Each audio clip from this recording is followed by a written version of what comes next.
মানবজাতি গঠনে শিক্ষা ও সহায়ক শিক্ষার ভূমিকা পর্ব 139। মূলনীতি ও শিক্ষা মানব মনে একবার গ্রথিত হলে কেন সহজে তারা সেখান থেকে বের হতে পারে না?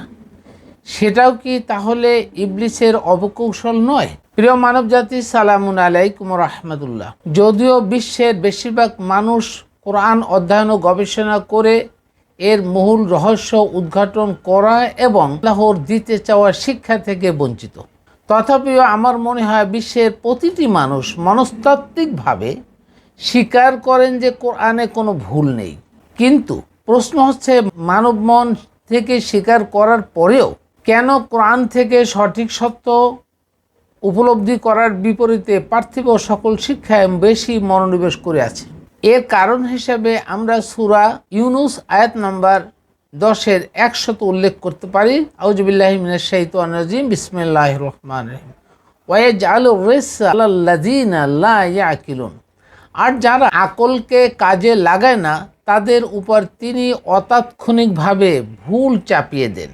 অতাৎক্ষণিক কথাটা নিয়ে অনেকেই হয়তো বুঝতে পারবেন না। অতাৎক্ষণিক আল্লাহর একটা বিধান, আল্লাহর মানব সৃষ্টির আগে, দুনিয়ার সৃষ্টির আগে আল্লাহ বিধান বা নীতি করে রাখছে, প্রোগ্রাম করেছে, ওই প্রোগ্রাম মতো এটা হতে থাকবে।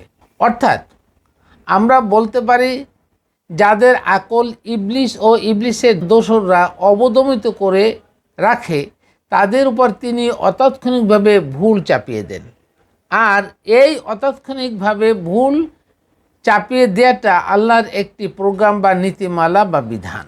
অন্য কথায় বলা যায়, মানুষের নফস বা আকলের সাথে ইবলিসের অপকৌশলের দ্বন্দ্বে ইবলিস জয়ী হলে তাদের আকল অবদমিত হবে, মনের চেতনাবোধ কমে যাবে এবং পরিশেষে ইবলিস তাদের অভিভাবক হবে। আর যদি আকল জয়ী হয় তখন তারা উৎকর্ষিত আকলের অনুসারী হবে এবং সহজেই কোরআন অধ্যয়ন ও গবেষণা করে ঈমান আনার পথে অগ্রসর হবে এবং পরিশেষে আল্লাহ তাদের অভিভাবকত্বের দায়িত্ব নেবেন। তখন আর ইবলিস তাদের অভিভাবক হবে না। দলিল সূরা আরাফ আয়াত নং 27। ইন্না জাআলনার শাইতানাল আউলিয়া লিল্লাযিনা লা ইউমিনুন। নিশ্চয়ই আমরা শয়তানকে তাদের অভিভাবক বানিয়েছি যারা ঈমান আনে না। প্রসঙ্গত ঈমান নিয়ে অনেকবারই আমি কথা বলেছি, তারপরও ঈমান বলতে কি বোঝায় এটা মানুষ একটা ধূম্রজালের মধ্যে আছে। তো আমরা বলি ঈমান ইকুয়াল টু জ্ঞান যোগ বিশ্বাস। জ্ঞান হলো কোরআনের সঠিক জ্ঞান, কতটুকুন পরিপূর্ণ কোরআনের সঠিক জ্ঞান প্লাস ওর উপর বিশ্বাস করলে তখন হবে ঈমান। অর্থাৎ পরিপূর্ণ কোরআন অধ্যয়ন গবেষণা করে ওর উপরে বিশ্বাস অর্জন করে ঈমানদার হবে, ঈমান আনার যোগ্যতা। আর এখানেই যদি এই পরিপূর্ণ কোরআন অধ্যয়ন গবেষণা করে বিশ্বাস করেন এবং তদ অনুযায়ী আমল করেন তাহলে সে মুসলিম হবে।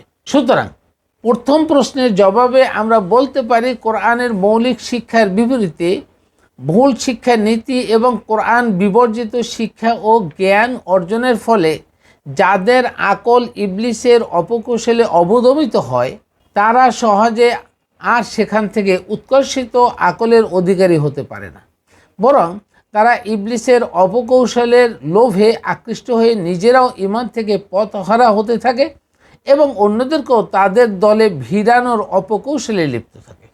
যেমন পার্থিব শিক্ষায় শিক্ষিত একজন শিক্ষক যে শিক্ষা নীতি ও কারিকুলাম অনুসরণ করে সাধারণ শিক্ষায় তিনি শিক্ষিত হয়েছেন, তিনি তো সেই বিষয়ের উপরেই অন্য শিক্ষার্থীদেরকে শিক্ষা দিতে থাকবেন। এভাবে তার পাণ্ডিত্যের সময় এবং পরিধি যতই বাড়তে থাকবে তিনি ততই ভুলের সলিল সমাধিতে নিমজ্জিত হতে থাকবেন এবং অন্যদেরকেও নিমজ্জিত করবেন, এটাই স্বাভাবিক। এভাবেই তার পাণ্ডিত্যের সময় ও পরিধি যতই বাড়তে থাকবে তিনি ততই ভুলের সলিল সমাধিতে নিমজ্জিত হতে থাকবেন এবং অন্যদেরকেও নিমজ্জিত করবেন, এটাই স্বাভাবিক। আর তখন যদি কেহ তাকে ভুল ধরিয়ে দিয়ে সঠিক পথে আনার আহ্বান জানায় তখন স্বভাবতই তিনি তা গ্রহণ করবেন না, কারণ তিনি জীবনযাত্রার শুরু থেকে কোরআনের সঠিক জ্ঞানের বিপরীতে ইবলিসের অপকৌশলের মোহে মোহান্বিত। ঠিক অনুরূপ যারা আমাদের পরিচালিত মাদ্রাসার শিক্ষায় শিক্ষিত হয়েছেন, আমিও অনবদ্য এবং বিভিন্ন স্তরে কর্মরত আছেন, তারাও হয়তো নির্দিষ্ট সময়কাল ব্যাপী কিছুটা কোরআনের জ্ঞান অর্জন করেছেন, কিন্তু বেশিরভাগ ক্ষেত্রে তারা যুগের জ্ঞানের আলোকে কোরআন শিক্ষার মাধ্যমে নূতন দিগন্ত উন্মোচন ও উৎকর্ষিত আকলের অধিকারী হতে পারেননি। কারণ তারা কন্টিনিউ করেননি, কারণ তারা রেগুলার বা প্রতিনিয়ত অধ্যয়ন করে না।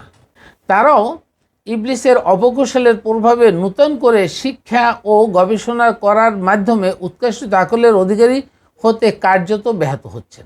এমত অবস্থায় তাদের কাছেও কোরআনের সঠিক জ্ঞান ও উৎকর্ষিত আকলের মাধ্যমে দাওয়াত প্রচার করা হলে তারাও তা প্রত্যাখ্যান করবেন, এটাই স্বাভাবিক।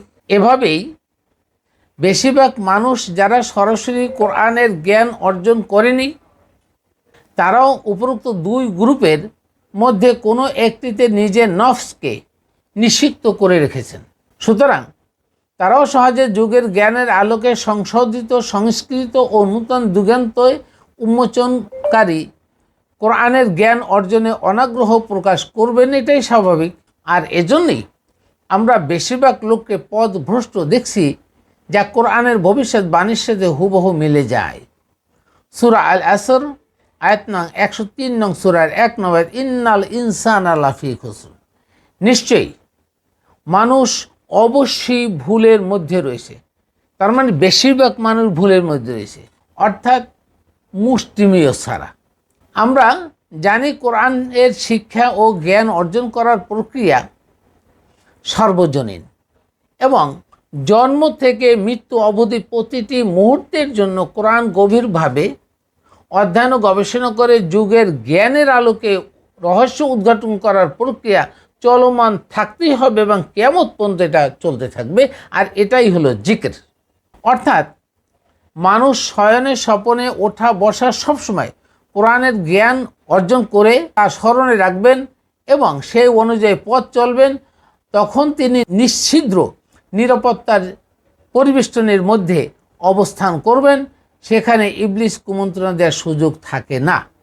আর তা না হলে ইবলিস সহজেই কুমন্ত্রণা দিয়ে পথভ্রষ্ট করেই ছাড়বে, এটাই স্বাভাবিক। অর্থাৎ আমি যদি ইবলিসকে আমার অন্তঃকরণে, আমার নফসে, আমার সদরে ওয়াসওয়াসা করার সুযোগ করে দেই, তার মানে হলে আমি কোরআনের জ্ঞান থেকে, কোরআনের জিকির থেকে, কোরআন স্মরণ থেকে, কোরআনের আদেশ নিষেধ স্মরণ থেকে যদি আমি ইবলিসকে সুযোগ করে দেই, সেই সুযোগে ইবলিস আমার এখানে দখল করবে। যেমনটি আগের পর্বে বলেছিলাম যে কাকের বাসা কোকিল দখল করে সে কাককে আর ভিড়তে দেয় না। অর্থাৎ এখানে যে কাক হিসাবে আমরা মানব জাতিকে মনে করি আর কোকিলকে যদি আমরা ইবলিসের সাথে তুলনা করি, তাহলে যদি আমার ব্রেন বা আপনার ব্রেন বা মানবের ব্রেন যদি একবার ইবলিসের অপকৌশলের দখল হয়ে যায়, তখন মানুষের মনে কোরআনের জ্ঞান সহসা আর ঢুকবে না।